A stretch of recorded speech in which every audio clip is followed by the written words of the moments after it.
지난번에 준 홍삼도 남았고 좋아하지도 않아. 가지고 가서 너희 많이 먹어라.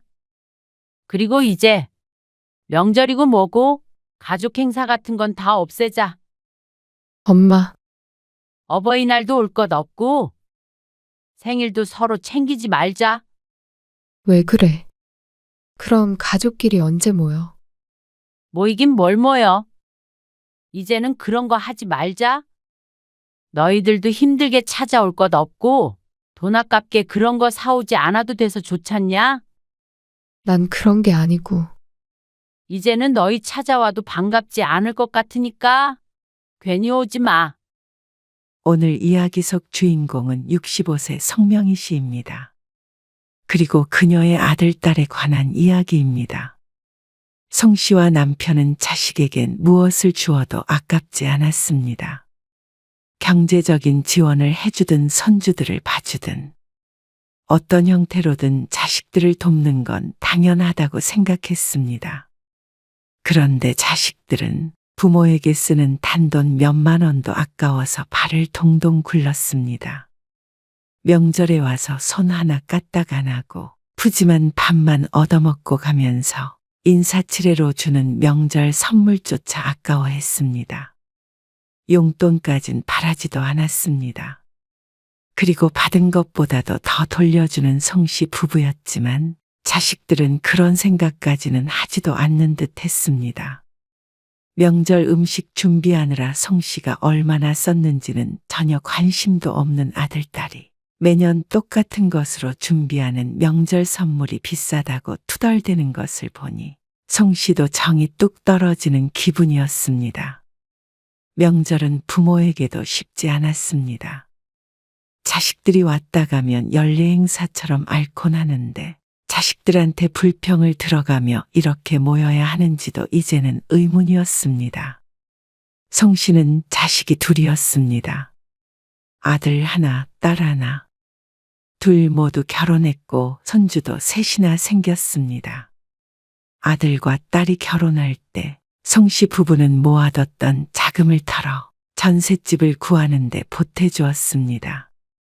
성 씨의 남편이 은퇴할 쯤이라 노후 자금은 남겼지만 평생 번 돈을 자식들에게 쏟아부었다고 해도 과언이 아니었습니다. 성훈이가 전화를 안 받네. 지금 학원에 있죠. 아직도 학원에 있어? 1학년이 무슨 학원을 이 시간까지 다녀? 요즘엔 다 그래요. 성민이는 집에 있고? 애엄마한테 전화해 보세요. 성 씨가 저녁 7시에 초등학교에 다니는 첫째 손주에게 전화를 걸었지만 받지 않았습니다. 그래서 아들에게 전화를 했더니 학원에 있다는 대답을 들었죠. 공부 쉬엄쉬엄 시켜? 아직 어린데. 저도 그러고 싶죠. 돈도 많이 드는데. 애들도 학원비가 그렇게 비싸? 말도 마세요. 영어 학원 하나 보내려고 해도 30만 원이에요. 내년에 성민이까지 보내려면 가랑이 찢어져요. 아들의 푸념에 성 씨가 혀를 찼습니다. 요즘은 아이들을 그렇게 키워야 하는 모양이었습니다. 맞벌이하는 아들 부부를 위해 재작년까지만 하더라도 자주 아이들을 봐주러 왔다 갔다 했던 성 씨였습니다. 이제는 아이들도 어느 정도 커서 그러지는 않았지만 또 다른 문제가 있는 듯 했습니다. 이제부터는 돈이 많이 드는 모양이었죠. 성 씨가 아들과 전화를 끊고 둘째 손주와도 통화를 한 뒤에 심란해서 앉아있으니 남편이 이유를 물었습니다. 아, 그러면 학원비 보태라고 좀 보내줘. 성 씨가 아들과의 통화에 대해서 이야기하자 남편이 단번에 도와주라고 했습니다. 우리가 그렇게라도 도와줘야지. 성 씨도 마음 같아서는 매달 보내주고 싶었습니다.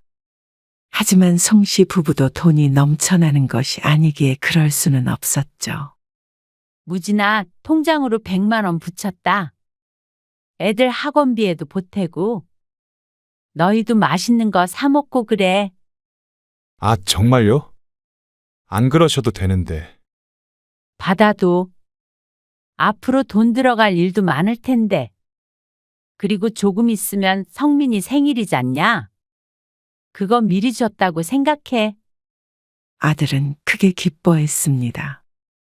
그리고 그렇게 기뻐하는 모습을 보니 송씨도 마음이 좋았죠. 송씨 부부는 아들, 딸 모두 결혼했지만 이렇게 도와주는 것에 인색하지 않았습니다.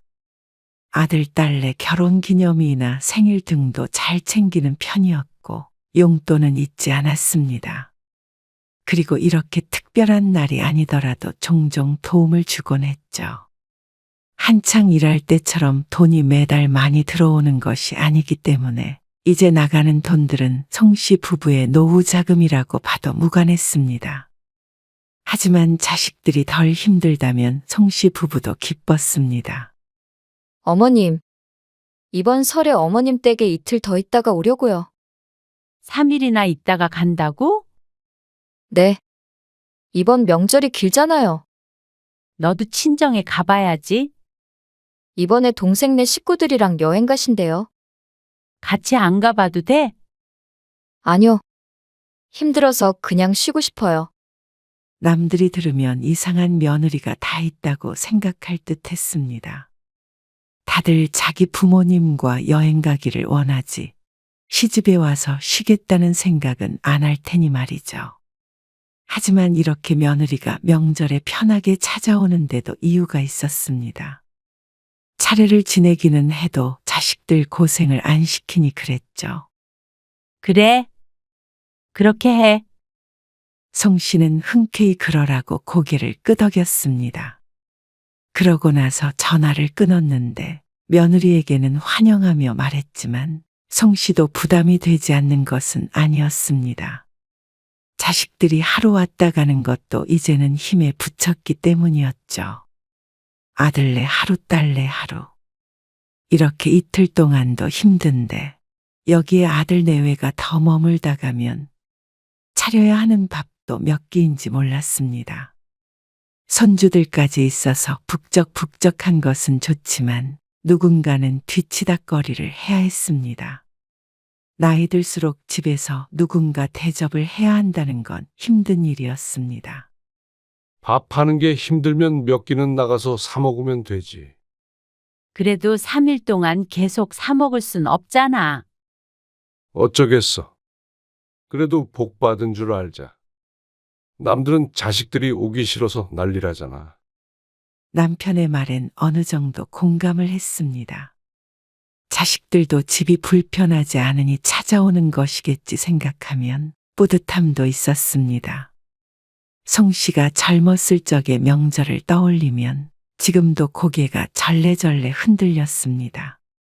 송씨의 시어머니는 진작 돌아가셨지만 아주 전형적인 옛날 시어머니였고 그 덕에 송씨는 명절만 되면 공포스러울 정도였습니다. 그래서 나중에 내가 시어머니가 되면 그러지 말아야겠다고 수십 년간 다짐했죠. 며느리가 3일간 송씨의 집에서 머물겠다는 것으로 봤을 땐 그 다짐이 지켜진 듯 했습니다. 장 더 볼 것 없어? 나 지금 시장에 왔는데. 소고기만 사오면 돼. 명절 이틀 전, 송씨는 자식들 맞을 준비를 했습니다. 보통 전날 아침부터 준비를 하는데 이번에는 자식들이 오래 있기 때문에 장도 좀 더 봐야 했습니다. 차례상은 점점 간소화돼서 지금은 전도 붙이지 않고 차릴 것이 많이 없었지만 오히려 자식들 밥 차릴 것이 더 걱정이었죠. 기본적인 반찬들도 새로 하고 3일 동안 먹일 음식들도 미리 조금씩 만들어 놨습니다. 부엌에서 나온 송씨가 이번에는 널어놨던 이불들을 걷었습니다. 몇 날 며칠을 빨고 널고 했는지 몰랐습니다. 식구들이 여럿이니 이불도 많이 필요했고 장롱에 묵혀뒀던 이불을 깔아주기엔 찜찜해서 늘 이렇게 명절 전에 맞춰서 빨곤 했습니다. 작은 방 2개를 깨끗하게 청소하고 다음날 올 아들네 방에 미리 이불을 깔아두었습니다. 아이고, 소고기가 얼마나 비싼지. 금고기야, 금고기. 소고기만 비싸나. 장 보는데도 얼마 들었는데. 물가가 상상 초월이었습니다. 차례상 한 번 차리려고 해도 20만 원으로는 택도 없었습니다. 거기에다가 며칠 먹을 것까지 장봤던 금액이 총 합치면 50만 원은 되는 듯 했습니다.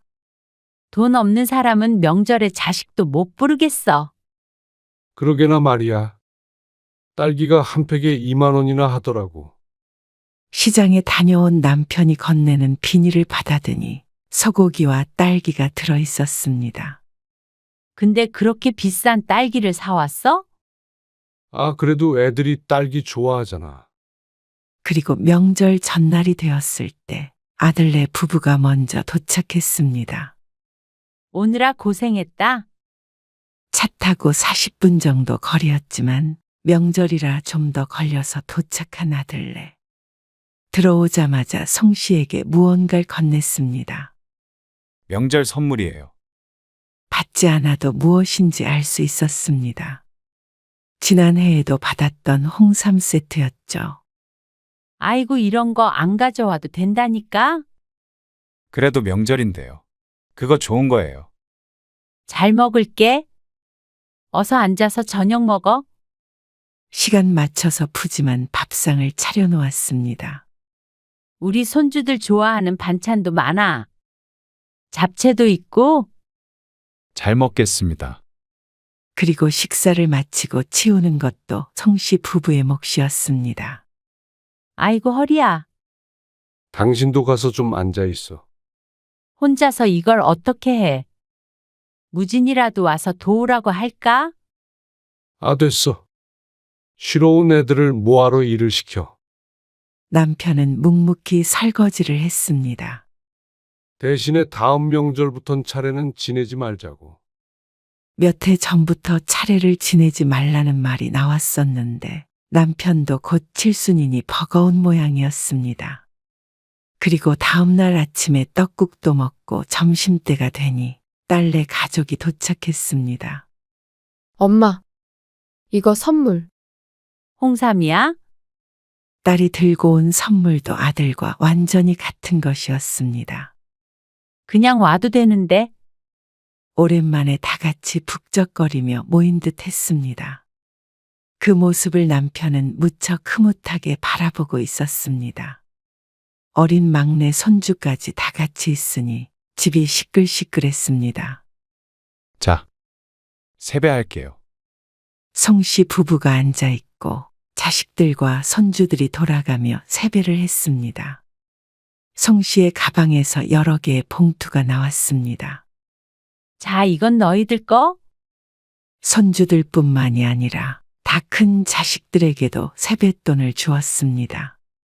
자주 보지 못하는 자식들에게 이런 날 베풀면 송씨는 좋았습니다.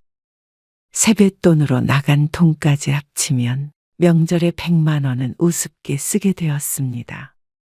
그리고 송씨 부부가 자식들에게 받은 것은 홍삼 세트 2개가 전부였습니다. 저희 안주할 것 좀 주세요. 송씨의 남편이 아이들과 놀아주었고 아들 부부와 딸 부부는 종일 놀고 먹었습니다. 제 집에 왔으니 당연히 편하겠지만 사위나 며느리도 마찬가지였습니다. 딸 부부는 명절 다음 날 돌아갔지만 아들은 이틀 더 있다가 돌아갔습니다. 그리고 그 뒷정리를 하루 종일 하고 송씨는 몸져 누웠습니다. 그러니까 나중에 천천히 치우자니까. 이불 빨래도 많은데 어떻게 미뤄? 며칠 동안 그렇게 고생을 했는데 병이 안 나? 그러는 남편도 종일 소파에 누워 있었습니다.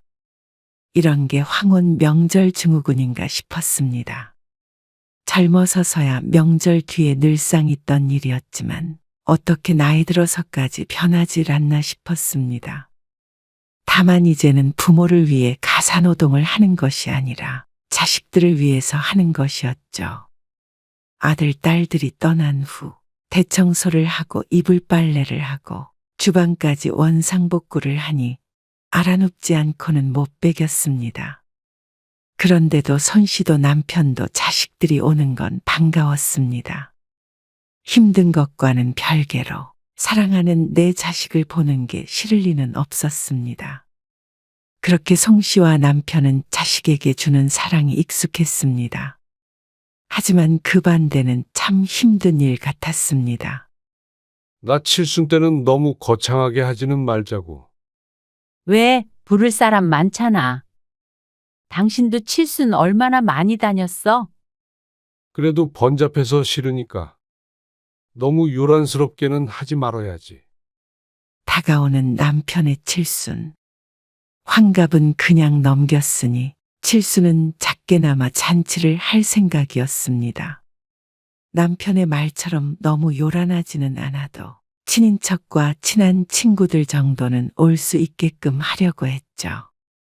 그런데 자식들과 그런 상의를 하기도 전에 아들에게서 전화가 왔습니다. 아버지 칠순 때는 잔치 안 하실 거죠? 꼭 안 했으면 한다는 말투에 송 씨도 하겠다는 말을 얼른 못하고 되물었습니다. 왜?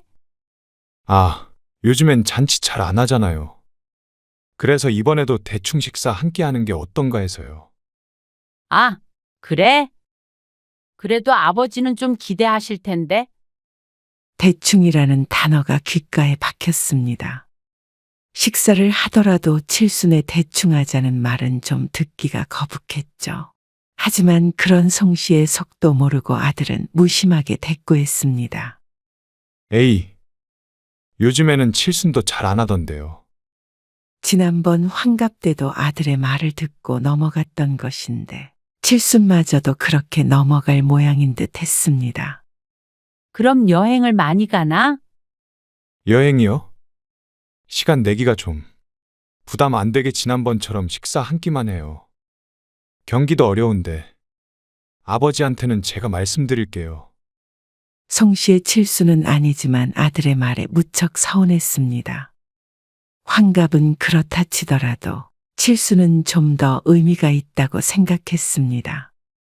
여행을 보내주길 바란 것도 아니었고 대단한 선물을 바란 것도 아니었는데 상의를 하는 것도 아니고 통보하듯이 식사 한 끼로 퉁치자는 듯했습니다. 남편에게 이야기했더니 잠시 말이 없다가 고개를 끄덕였습니다. 자식 없이 칠순을 할 수도 없고 경기가 어려우니 그렇게 하자는데 잔치를 해달라고 우길 수도 없는 노릇이었습니다. 칠순 잔치 안 하나? 아, 무슨 칠순이야? 요새 누가 잔치를 한다고. 누군가 물어도 남편은 아무렇지도 않은 척 대답했지만 성씨보다도 서운할 것이었습니다.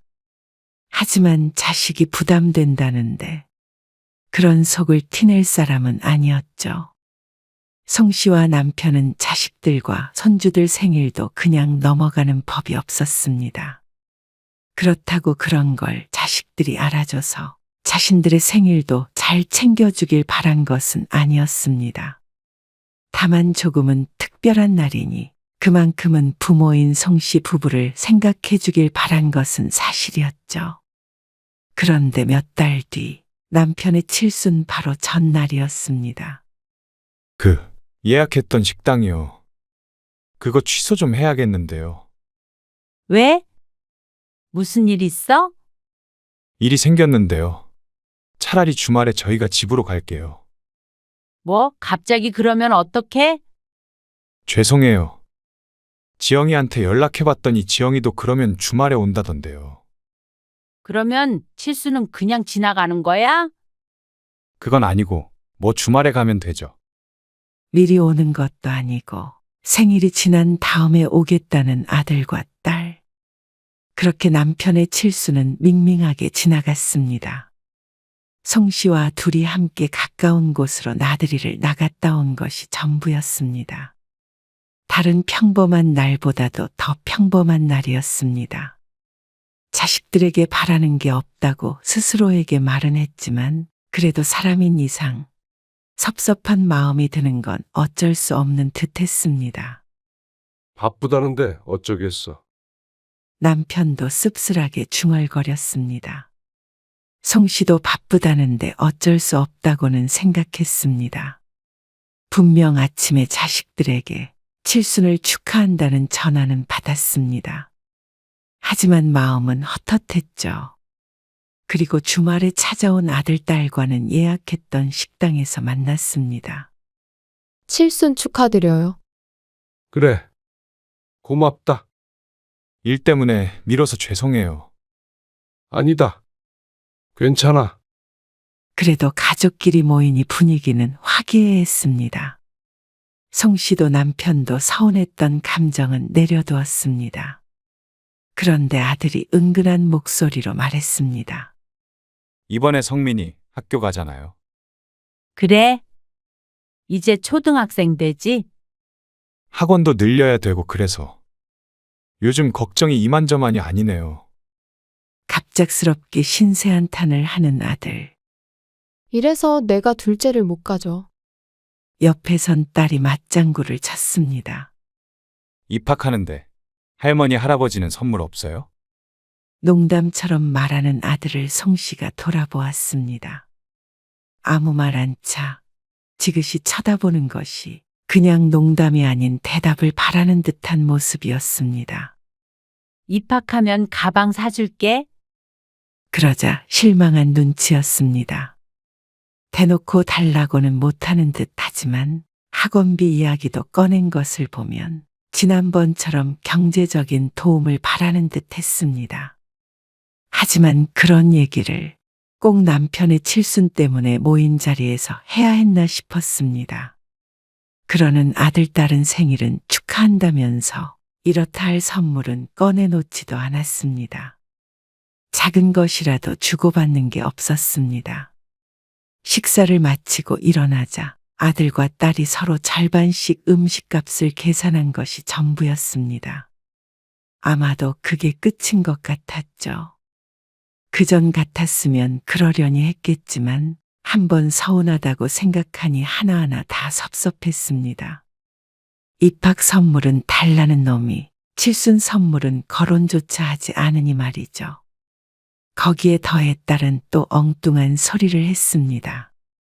엄마, 지난번에 오빠네 100만 원 줬다며? 아, 성민이 생일이기도 하고. 이래저래 줬어. 아들이 힘들다 소리를 했다고는 말하지 않고 애둘러 전하자 딸이 입을 삐죽거렸습니다. 내 딸은 어린이집 가는데 그건 아무것도 없어? 참고로 나도 현금이 좋아. 그러면서 과장스럽게 웃는 딸. 송 씨는 따라웃지 못했습니다. 한 발짝 뒤로 물러서니 아들도 딸도 너무한 것 같았습니다. 어쩜 이렇게 자기들밖에 모르나 싶었습니다. 송 씨가 그런 딸에게 대꾸를 하지 않자 딸은 기분이 상한 듯 보였습니다. 손주 용돈 아까운 건 아니겠지? 그러는 아들, 딸은 부담스럽다는 이유로 아버지 칠순도 조촐하게 지내자고 했던 자식들이었습니다. 그러면 그건 아깝다는 의미가 되는지 물어보고 싶었습니다. 그리고 바로 한 달 뒤가 추석이었습니다. 이번부터는 차례도 안 지내려고. 차례를 지내든 말든 아들네 부부가 하는 일은 똑같았습니다. 와서 차려주는 밥 먹고 쉬는 것이었죠. 그렇다고 송 씨가 하는 일이 없는 것은 아니었습니다. 차례를 안 지낸다고 밥을 안 먹는 것은 아니었으니 말이죠. 아들이 이번에 가져온 선물은 또 홍삼이었습니다. 지난번에 받은 것도 남아있는데 말이죠. 하지만 이러쿵 저러쿵 하지는 않았습니다.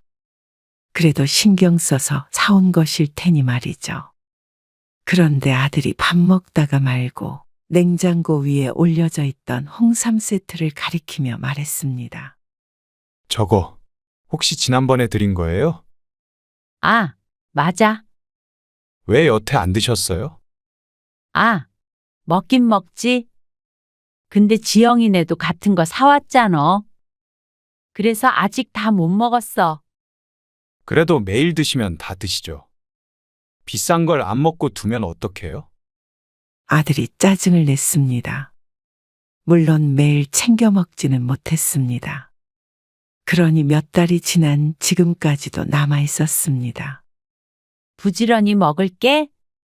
송 씨가 민망한 투로 대답했습니다. 그런데 아들은 송 씨가 차려주는 밥을 먹으면서 투덜댔습니다. 요즘 명절 선물 진짜 비싸요. 그래? 마트에서 보니까 비싸긴 하더라. 송 씨가 맞장구 쳤습니다. 요즘 그런 것들이 비싼 걸 모르는 건 아니었으니 말이죠. 근데 괜히 비싼 거 사왔네요. 드시지도 않는 거를. 그 말에 송 씨는 표정 관리가 힘들었습니다.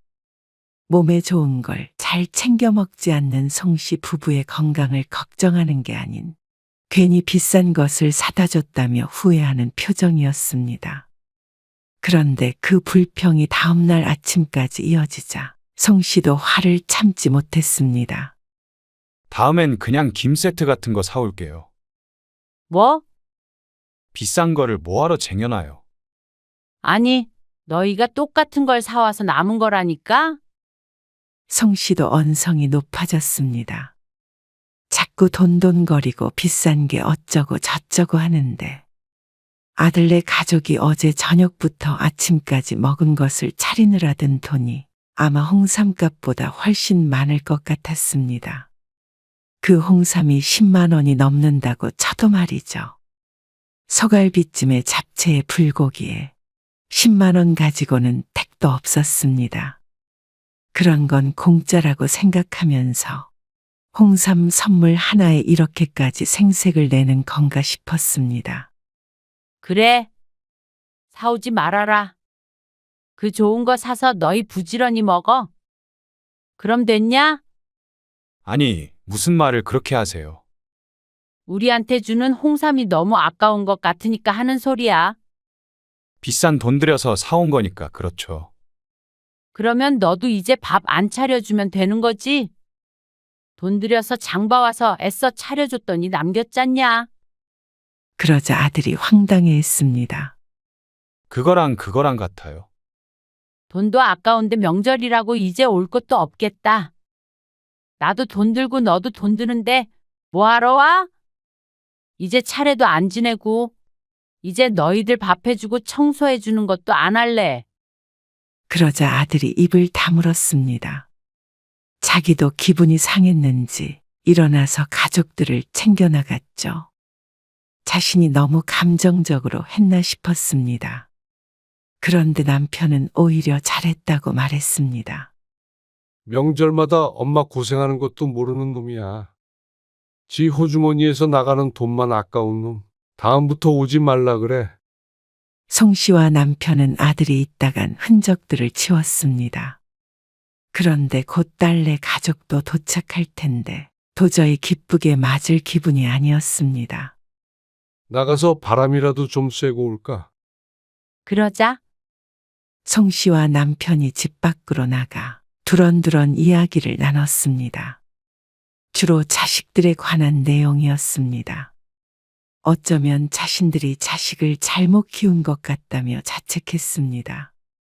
그냥 주기만 하면 되는 줄 알았는데 일방적인 사랑은 아무리 부모 자식 사이라고 하더라도 지칠 수밖에 없었습니다. 지영이네 오나 보네. 주차장 옆 벤치에 앉아 있는데 딸내 차가 들어섰습니다. 그리고 조금 기다리자 딸 부부가 내렸습니다. 선물 챙겼어? 트렁크에 있어. 자기가 꺼내봐. 뭐야, 또 홍삼 샀어? 그게 이마트에서 제일 싼 거야. 세일해서 69,000원. 지난번에도 똑같은 거 산 거 아니야? 다른 건 다 15만 원 넘어. 너무 아깝잖아. 어차피 형식적인 선물인데. 그래도 너무 성의 없어 보이지 않을까? 에이, 몰라. 괜찮아. 더 싼 거 있었으면 그거 샀을 거야. 어쨌든 홍삼이면 구색은 갖추잖아. 쓸데없는데 돈 쓰지 말자. 산책을 마치려고 자리에서 일어났던 송씨 부부는 석상처럼 굳었습니다. 거기에 앉아있던 걸 못 보고 지나친 모양이었는데 주차장이 크지 않아서 딸 부부의 대화가 너무나도 선명하게 들렸습니다. 딸이 차 뒤로 돌아가더니 뒷자리에서 손주를 안아들었습니다. 그리고 짐을 챙겨서 집으로 들어가려는데 남편이 뒤에서 불렀죠. 지영아, 그러자 딸이 화들짝 놀라 뒤를 돌아보았습니다. 왜 나와 있어? 산책하고 있었다. 아, 얼른 들어가자. 쌀쌀한데. 아니, 그냥 차 타고 돌아가라. 가라고. 그래. 선물도 필요 없으니까 그거 가지고 그냥 돌아가. 어리둥절해하던 딸이 홍삼을 쳐다보더니 말했습니다. 아, 이거. 들었어? 내 말은 그게 아니고. 지난번에 준 홍삼도 남았고 좋아하지도 않아. 가지고 가서 너희 많이 먹어. 아들이나 딸이나 똑같았습니다. 받을 줄만 알지 부모한테 해주는 건 7만 원도 안 되는 홍삼 한 상자도 그렇게나 아까운 듯 했습니다. 그것이 어쩌면 마음의 무게처럼 느껴졌습니다. 홍 씨 부부는 명절마다 100만 원을 넘게 써도 아깝지 않았습니다. 자식들이 돌아간 뒤에 알아누워도 오면 그저 기뻤습니다. 그런데 자식들은 고작 7만 원이 아깝다며 부모에게 화를 내고 발을 동동 구르고 더 싼 걸 못해서 안달하고 이것이 자식들의 마음인가 싶었습니다. 그래, 이제 명절이고 뭐고 가족 행사 같은 건 다 없애자. 엄마, 어버이날도 올 것 없고 생일도 서로 챙기지 말자. 왜 그래? 그럼 가족끼리 언제 모여? 모이긴 뭘 모여. 이제는 그런 거 하지 말자. 너희들도 힘들게 찾아올 것 없고 돈 아깝게 그런 거 사오지 않아도 돼서 좋잖냐? 그런 게 아니야. 이제는 너희 찾아와도 반갑지 않을 것 같으니까 괜히 오지 마. 송 씨 부부는 차갑게 돌아섰습니다. 딸이 붙잡으려는 듯 주춤주춤했지만 차마 내뱉은 말이 있어서 그런지 따라오지 않았습니다. 한참 뒤에 내다보니 차는 사라지고 없었습니다. 어쩌면 더 좋아했는지도 몰랐습니다. 송 씨와 남편은 명절에 자식들에 대한 정이 뚝 떨어지는 듯한 기분이 들었습니다. 얼마나 비싸고 좋은 선물이길래 그렇게 부모를 잡아먹으려고 했을까 했더니 6만 9천 원짜리라는 사실이 마음을 아프게 했습니다. 6만 9천 원짜리를 주면 10배 이상으로 돌려줘야 직성이 풀렸던 송 씨였습니다. 어떻게 그런 부모의 마음도 몰라주는지 이제 자신들도 부모인데도 말이죠. 송 씨 부부는 그날 이후로 문을 걸어 잠그고 절대 열어주지 않았습니다. 물론 자식들에게만 말이죠. 아들이 찾아왔었는데 문 밖에서 돌려보냈죠. 왜 자식을 문전박대하느냐며 적반하장으로 화내던 아들을 보니 잘한 결정이라는 생각이 들었습니다. 평생을 가도 송 씨의 마음은 모를 자식이었습니다. 아마 두 자식 모두 그러니 송 씨 부부가 잘못 키운 것이겠죠. 뭐든 퍼주는 것이 자식이 잘 되는 길이 아니었다는 걸 뒤늦게 깨달았습니다. 그리고 뼈아프게 후회했습니다. 하지만 그건 세월이 흐르면 자식들도 마찬가지일 것이었습니다. 무조건적인 사랑을 제 발로 걷어찼으니 말이죠. 그렇지만 적어도 송 씨 부부는 앞으론 자식이 아닌 자신들을 더 위하는 삶을 살 수 있을 것이었습니다. 좋은 과정을 거친 것은 아니었지만 더 늦기 전에 깨달은 것이 어쩌면 다행일지도 몰랐습니다.